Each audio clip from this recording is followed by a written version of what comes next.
Hello friends, मैं doctor Divya अपने YouTube channel में आपका बहुत बहुत स्वागत करती हूँ। आज के इस वीडियो में हम अर्थराइटिस के एक बहुत ही कॉमन फॉर्म ऑस्टियो अर्थराइटिस के बारे में बात करेंगे कि ऑस्टियो अर्थराइटिस क्या होता है, ऑस्टियो अर्थराइटिस होने के पीछे कॉज क्या क्या होते हैं, ऑस्टियो अर्थराइटिस के सिम्टम्स क्या क्या हैं और होम्योपैथी में ऑस्टियो अर्थराइटिस की कौन कौन सी बहुत ही इफेक्टिव मेडिसिन है। और वीडियो के अंत में हम बात करेंगे प्रिवेंशन ऑफ ऑस्टियो अर्थराइटिस के बारे में कि ऐसे कौन कौन से उपाय हैं जिससे अगर आप यूज़ करें तो ऑस्टियोआर्थराइटिस की प्रॉब्लम से आप बच सकते हैं।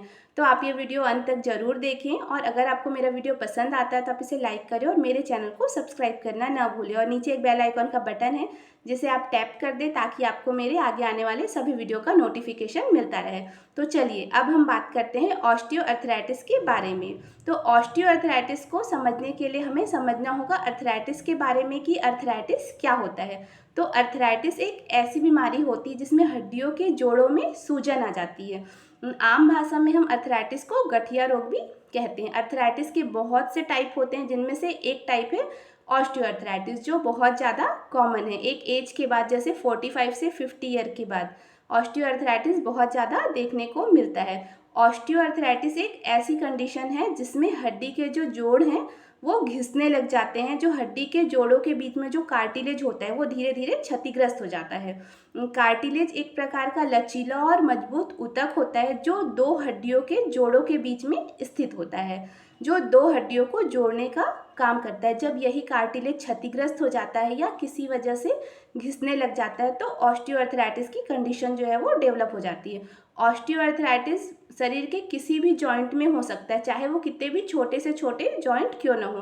पर सबसे ज़्यादा ऑस्टियोआर्थराइटिस होने के चांसेस रहते हैं हाथों में, जो फिंगर्स के ये जो जॉइंट होते हैं उनमें। घुटनों में बहुत ज़्यादा ऑस्टियोआर्थराइटिस होने के चांसेस रहते हैं, हिप जॉइंट में और रीढ़ की हड्डी के जो जॉइंट होते हैं उनमें। देन अब हम बात करते हैं इसके कॉजेज़ के बारे में कि ऐसे कौन कौन से कॉज हैं जिसकी वजह से ऑस्टियोआर्थराइटिस ज़्यादा होने के चांसेस होते हैं। तो सबसे पहले तो है एज फैक्टर। जैसा कि मैंने आपको पहले बताया कि एक एज के बाद जैसे 45 से 50 ईयर के बाद में नेचुरली जो कार्टिलेज रहता है वो धीरे धीरे घिसने लगता है, जिस वजह से अधिकांशतः ऑस्टियोआर्थराइटिस होने के चांसेस रहते हैं। मेल के कंपेयर में फीमेल्स में ऑस्टियोआर्थराइटिस जो होता है वो ज़्यादा होने के चांसेस रहते हैं। ओबेसिटी, जो ओबेस पर्सन होते हैं उनको as compare to other osteoarthritis होने के चांसेस ज़्यादा रहते हैं। फैमिली हिस्ट्री में अगर किसी को ऑस्टियोआर्थराइटिस की प्रॉब्लम है तो पॉसिबल है कि आगे भी ऑस्टियोआर्थराइटिस की प्रॉब्लम हो। कभी जोड़ों में कोई चोट लग जाए, चाहे वो चोट पुरानी से पुरानी क्यों ना हो, उस वजह से भी ऑस्टियोआर्थराइटिस डेवलप हो सकता है। अगर कुछ ऐसा वर्क है जैसे कंटिन्यू लंबे समय तक बैठने वाला वर्क हो या बार बार झुकने वाला वर्क हो, तो जिस वजह से भी ऑस्टियोआर्थराइटिस की कंडीशन जो है वो डेवलप हो सकती है। देन अब हम बात करेंगे इसके सिम्टम्स के बारे में। तो फ्रेंड्स, जोड़ों में सूजन होना, स्टिफनेस होना, पेन होना, यही तीनों ऑस्टियोआर्थराइटिस के प्रमुख लक्षण होते हैं। इसमें जॉइंट में पेन इतना ज़्यादा होता है कि जॉइंट को हिलाने डुलाने में, चलने फिरने में इसको बहुत ज़्यादा दिक्कत होने लगती है। अगर ये लंबे समय तक किसी एक पोजीशन में बैठा हुआ है या रेस्ट पोजीशन में है, उसके बाद ये सडनली मूवमेंट करता है या बैठा हुआ है तो अचानक से उठ जाता है, जिसके बाद जो जॉइंट होते हैं वो स्टिफ हो जाते हैं, अकड़ जाते हैं। और कई बार तो ऐसा होता है कि जॉइंट को हिलाने डुलाने से इसको जॉइंट से एक साउंड सुनाई देगा, जैसे कट कट सा एक साउंड सुनाई देता है, वैसा ही साउंड सुनाई देगा। जो अफेक्टेड जॉइंट रहेंगे वहाँ पे बहुत ज़्यादा स्वेलिंग हो जाएगी। जैसे ही वेदर चेंज होगा वैसे ही इसकी जो सारी प्रॉब्लम्स है, जैसे जॉइंट में स्वेलिंग हो जाना या बहुत ज़्यादा पेन होना या स्टिफनेस की प्रॉब्लम इसको बहुत ज़्यादा होने लगेगी। जोड़ों में इसको झंझनाहट सा महसूस होगा, जैसे एक शून्यपन सा फील होता है, वैसे ही इसको जोड़ों में फील होगा। देन अब हम बात करते हैं इसकी होम्योपैथी मेडिसिन के बारे में। तो होम्योपैथी में ऑस्टियोआर्थराइटिस के लिए बहुत ही अच्छी मेडिसिन है। तो अगर आपको ऑस्टियोआर्थराइटिस की प्रॉब्लम है या एक एज के बाद, कॉमनली ऑस्टियोआर्थराइटिस की प्रॉब्लम जब होती है 45 से 50 ईयर के बाद, तो आप होम्योपैथी मेडिसिन का यूज़ जरूर करें। ये ऑस्टियोआर्थराइटिस के केस में बहुत ही अच्छा रिजल्ट देती है। इसकी फर्स्ट होम्योपैथी मेडिसिन है ब्रायोनिया। ब्रायोनिया जो है वो ऑस्टियोआर्थराइटिस में बहुत ही अच्छा वर्क करती है।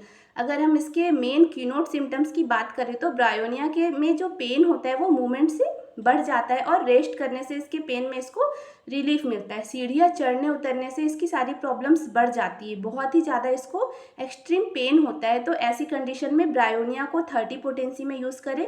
दिन में 3 बार, मॉर्निंग में, आफ्टरनून और इवनिंग में 2 ड्रॉप डायरेक्टली टंग में, तो आपको बहुत ही अच्छा रिजल्ट मिलेगा। देन सेकेंड मेडिसिन है रश टॉक्स। रश टॉक्स में एम्ब्रायोनिया के जस्ट अपोजिट मूवमेंट करने से इसके पेन में इसको रिलीफ मिलेगा और रेस्ट करने से जो इसका पेन है बढ़ जाएगा। जैसे ये रेस्ट कर रहा है, किसी जगह पे ये बैठा हुआ है या कहीं लेटा हुआ है, तो इसके जो पेन है वो बढ़ जाएंगे और जैसे ही वो चलेगा फिरेगा, थोड़ा मूवमेंट करेगा, उससे उसका जो पेन होगा वो थोड़ा बेटर हो जाएगा। तो ऐसी कंडीशन में रश टॉक्स बहुत ही अच्छा वर्क करेगी।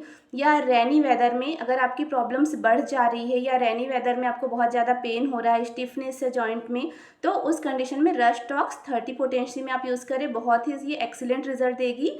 दिन में 3 बार यूज़ करना है, मॉर्निंग में, आफ्टरनून में और इवनिंग में 2 ड्रॉप डायरेक्टली टंग में। देन थर्ड मेडिसिन है कॉस्टिकम। कॉस्टिकम जो है वो ऑस्टियोआर्थराइटिस की बहुत ही एक्सीलेंट रेमेडी है।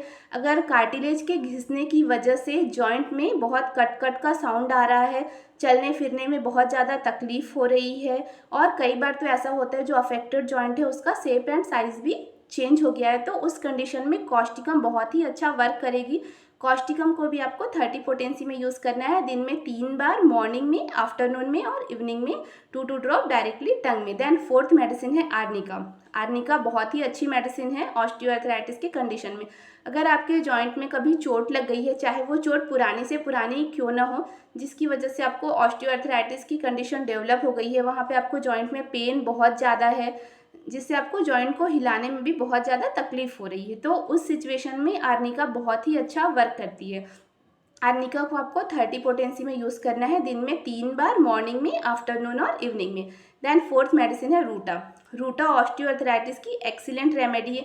अगर पेन बहुत ज़्यादा डीप हो, बहुत ज़्यादा क्रॉनिक पेन हो, यानी बहुत लंबे समय से वो ऑस्टियोआर्थराइटिस से सफ़र कर रहा हो, एक एज के बाद आपको ऑस्टियोआर्थराइटिस की प्रॉब्लम हो रही है, जैसे 50 ईयर्स के बाद में, और आपको उस अफेक्टेड एरिया को प्रेस करने से अगर आपको पेन में रिलीफ मिल रहा है, तो रूटा उसमें बहुत ही एक्सीलेंट रिजल्ट देती है। रूटा 30 पोटेंसी में यूज़ करेंगे, दिन में 3 बार, मॉर्निंग में, आफ्टरनून में और इवनिंग में 2 ड्रॉप डायरेक्टली टंग में। तो फ्रेंड्स, ये तो है homeopathy medicine, but homeopathy medicine जो होती है वो सिम्टम्स के बेस पे यूज़ की जाती है, क्योंकि हर पर्सन के जो सिम्टम्स होते हैं वो दूसरे पर्सन से अलग अलग होते हैं। तो जिस भी पर्सन के सिम्टम्स जिस भी मेडिसिन के साथ मैच करते हैं वो मेडिसिन का ही यूज़ करें। अब हम बात करते हैं इसके प्रिवेंशन के बारे में कि ऐसे कौन कौन से उपाय हैं जिसे यूज़ करें आप तो ऑस्टियोआर्थराइटिस की प्रॉब्लम से बच सकते हैं। तो फ्रेंड्स, एज फैक्टर और फैमिली हिस्ट्री, ये दोनों ऐसे फैक्टर हैं जो नेचुरल हैं, जो होना ही है। एज आपकी बढ़ना ही है और एज बढ़ने के साथ साथ कार्टिलेज जो है वो आपका घिसते जाता है। फैमिली हिस्ट्री में भी अगर किसी को ऑस्टियोआर्थराइटिस की प्रॉब्लम है तो बहुत पॉसिबल है कि आगे भी ऑस्टियोआर्थराइटिस की प्रॉब्लम होगी।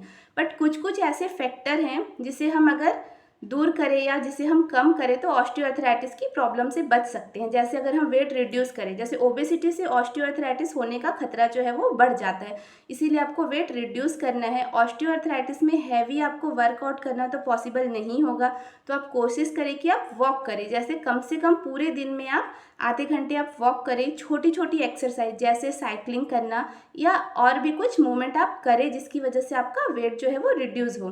खाने में पौष्टिक आहार लें, जैसे हरी सब्जियां लें, फ्रूट्स लें, बहुत ज़्यादा से ज़्यादा आप पानी पिएं। तो इन सब चीज़ों से आप ऑस्टियोआर्थराइटिस की प्रॉब्लम से बच सकते हैं। आई होप आपको मेरा ये वीडियो पसंद आया हो। अगर आपको मेरा वीडियो पसंद आया हो तो आप इसे लाइक करें और मेरे चैनल को सब्सक्राइब जरूर करें।